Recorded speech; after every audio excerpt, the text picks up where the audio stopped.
మాతృదేవో భవ.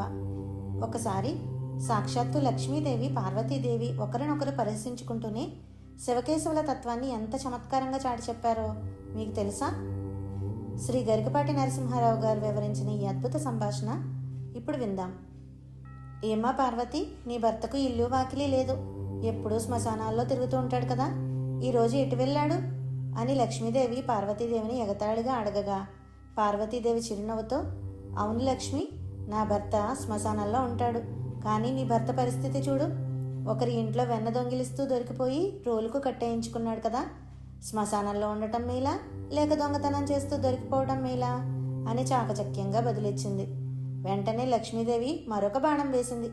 సరే, నీ భర్త భిక్షగాడు కదా, ఈరోజు భిక్షాటనకు ఎటు వెళ్ళాడు అనగా పార్వతీదేవి, ఓ లక్ష్మి, నా భర్త ఎక్కడికి వెళ్తాడో నీకు తెలియదా? బహుశా నీ భర్త విష్ణువు దగ్గరికే వెళ్ళి ఉంటాడు, ఎందుకంటే నీ భర్త కూడా బలిచక్రవర్తి దగ్గర వామనుడిగా వెళ్ళి దానం అడిగాడు కదా, అడిగేవాడు ఇచ్చేవాడి దగ్గరికే కదా వెళ్తాడు అనగా లక్ష్మీదేవి మరలా ఇలా అంటుంది పార్వతీదేవితో, నీ భర్త ఒళ్ళంతా బూడిద పూసుకొని పాములను మెడలో వేసుకొని తిరుగుతూ ఉంటాడు కదా, ఆ వేషం ఏమిటి అని పరిహసించింది.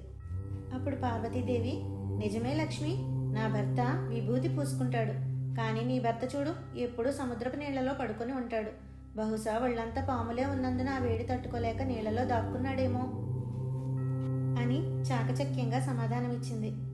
చూసారా, పైకి ఒకరినొకరు తక్కువ చేసుకున్నట్లు కనిపించిన విష్ణువు అన్నా శివుడు అన్నా ఒక్కరే అని ఈ సంభాషణ నిరూపిస్తుంది. జై శ్రీ పరమాత్మనే నమః.